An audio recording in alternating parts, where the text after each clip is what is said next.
So చూసారండి మా special ఈరోజు చేసిన క్యాబేజ్ కర్రీ. అందరికీ నమస్కారం. పరీస్ వరల్డ్కి స్వాగతం అండి. ఈరోజు క్యాబేజ్ పచ్చి కొబ్బరితో క్యాబేజ్ కూర చేద్దాము. ఎక్కువ మసాలా లేకుండా సింపుల్గా ఎలా చేసుకోవాలో చూపిస్తానండి. క్యాబేజ్ని ఫస్ట్ కట్ చేసుకొని బాండీలో నీళ్లు పోసి ఉప్పు వేసి కాసేపు ఉడికించాలండి. అందులో క్యాబేజ్ని ఉడికించి పక్కకు తీసి పెట్టుకోవాలన్నమాట. ఇక్కడ నేను క్యాబేజీని కొంచెం పెద్ద సైజులోనే కట్ చేశానండి. ఎందుకు అంటే మనకి పచ్చి కొబ్బరి మసాలా కాబట్టి ఇది చిన్న సైజు ఉంటే మొత్తం మెల్ట్ అయినట్టు ఉంటుందండి. సో మనకి క్యాబేజ్ బాగా టేస్టీగా రావాలి అంటే ఇలా పెద్ద సైజులోనే ఉడికించుకోవాలి. ఇది ఇలా ఉడికాక 80% ఉడకాలన్నమాట. స్టవ్ ఆఫ్ చేసి వాటర్ని క్యాబేజ్ని సపరేట్ చేసి పెట్టేద్దామండి. ఇలా సపరేట్ చేసి పెట్టుకున్నాక ఒక జార్ తీసుకొని దాంట్లో 5 వెల్లుల్లి రెబ్బలు, 8 పచ్చిమిర్చి, పచ్చి కొబ్బరి మీకు తగినంత వేసుకోవచ్చండి. నేనైతే ఇక్కడ చిన్నది ఒకటి వేస్తున్నాను. అందులో 2 టేబుల్ స్పూన్ అంటే మీ టేస్ట్ తగ్గట్టు ఉప్పు మీరు వేసుకోవచ్చండి. నేను 1.5 టేబుల్ స్పూనే ఉప్పు వేసుకుంటున్నాను. ఇలా మిక్సీ వేసుకుందామండి. చూడండి ఇలా కచ్చా పచ్చాగా రావాలన్నమాట. మరీ మెత్తగా చేసుకోకూడదండి. పచ్చి కొబ్బరి ఎప్పుడైనా కచ్చా పచ్చాగానే ఉండాలి. మనం స్టవ్ ఆన్ చేసుకొని బాండి పెట్టేసుకుందామండి. ఇక్కడ బాండి వేడయ్యాక కాస్తంత ఆయిల్ వేసుకుందాము. ఆయిల్ మరీ ఎక్కువ వాడొద్దండి, ఎందుకంటే ఆల్రెడీ మనం పచ్చి కొబ్బరి వేసుకున్నాం కాబట్టి. మనకి ఇక్కడ ఆయిల్ తగినంత వేసుకొని పోపు దినుసులు అన్నీ వేసేసుకుందామండి. తర్వాత కరివేపాకు కూడా వేద్దాము. సింపుల్గా చేద్దామన్నాను కాబట్టి ఎక్కువ ఏవి వేయనండి. ఈ కొబ్బరి పొడి వేసాం కదా మనం మిక్సీ, అది తీసుకొచ్చి దీంట్లో వేసి కలుపుదామండి. దీంట్లో కాస్తంత పసుపు వేసుకుందాము. బాగా కలపాలండి. పసుపు వేసేసి కలిపేద్దామండి. ఆల్రెడీ మనం కొబ్బరిలో ఉప్పు వేసాం కాబట్టి ఇక్కడ నేను ఉప్పు కారం అలాంటివి ఏమి వేయట్లేదండి. పచ్చి కొబ్బరిలోనే పచ్చిమిర్చి వేసాం కాబట్టి నేను కారం కూడా తక్కువ వేసుకుంటాను అనమాట.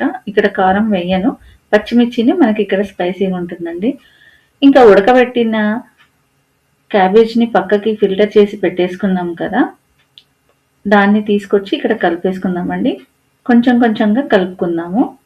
ఒకేసారి ఎక్కువ వేయకుండా ఇలా కొంచెం కొంచెం వేసుకుంటే ఎలా ఉంటుందంటే మొత్తానికి ఆ మసాలా అనేది తగులుతుందన్నమాట. సో ఇట్లా ఉడకాలండి. ఆల్రెడీ మనం 80% ఉడికించాం కాబట్టి ఇక్కడ కొద్దిసేపు ఉడికితే సరిపోతుందండి. ఇది ఇలా ఉడుకుతూ ఉండగా మనము చపాతీ కూడా రెడీ చేసుకుందాం. చపాతీ ఒక 2 కప్స్ ఆఫ్ గోధుమ పిండి వేసుకుందామండి. గోధుమ పిండిలో కాస్తంత ఉప్పు, నేను దీంట్లో కాస్తంత చక్కెర కూడా వేసుకుంటానండి. కొద్దిగానే వేస్తాను. అది కాస్త వేస్తే ఏమవుతుందంటే చపాతీ చాలా టేస్టీగా ఉంటాయి, మెత్తగా కూడా ఉంటాయి అన్నమాట. సో చపాతీ పిండి రెడీ చేసేసుకొని ఇలా కలుపుకొని పెట్టుకొని చిన్న చిన్న ఉండలుగా పక్కకు తీసి పెట్టుకుందామండి. ఇలా పక్కకు తీసి పెట్టుకున్నాక అవి కొద్దిసేపు అయ్యాక చూద్దామండి. ఇప్పుడు క్యాబేజీ ఎంతవరకు వచ్చింది ఏంటి అనేది చూద్దాము, కలుపుదామండి. ఓకే, చాలా వరకు క్యాబేజీ ఫినిష్ అయిపోయిందండి. ఇంకా నేను చపాతీని చేసేస్తున్నాను. నాకు చపాతీలు రుద్దడం అంత ఈజీగా రాదు, కానీ ఇలా చేస్తూ చపాతీని చేస్తుండగా నాకు ఇంట్లో వాళ్ళు జోక్ వేస్తున్నారండి. సో అది వింటూ నేను చపాతీలు చేస్తున్నాను. నీకు చపాతీనే సరిగ్గా రాదు, నువ్వు ఇంకా వీడియో ఏం చూపిస్తావు అని అంటున్నారండి. అయినా కూడా నేను ఏమీ బాధపడకుండా చేసి పెడుతున్నాను. నవ్విస్తున్నారనమాట.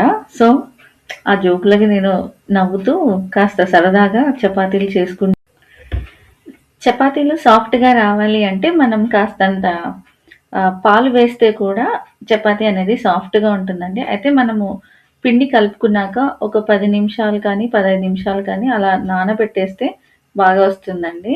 అయితే ఇక్కడ నన్ను బాగా నవ్విచ్చేస్తున్నారండి. "నీకి సరిగ్గా రాదు. నువ్వు ఇంకా వేరే వాళ్ళకి వంటలు చూపిస్తున్నావని" ఈ మధ్య నన్ను మా ఇంట్లో వాళ్ళు అంటున్నారనమాట. అది చేస్తుండంగా ఆ మాట అంటుంటే నేను నవ్వుతా ఉన్నాను. ఓకే. నాకు వచ్చిన వేలో నేను చేస్తున్నాను. కాబట్టి చాలా వరకు బానే చేస్తానులెండి అని చెప్తున్నాననమాట. సో, ఇదండి. ఇలా చేసేసి చపాతీ వేసి కాల్చేశాననమాట. చాలా వరకు చేస్తానండి. నాకు వచ్చు. ఇవన్నీ అందరికీ వచ్చు. నాకేదో పెద్దగా వంటలొచ్చని కాదండి నేనిక్కడ పెడుతుంది.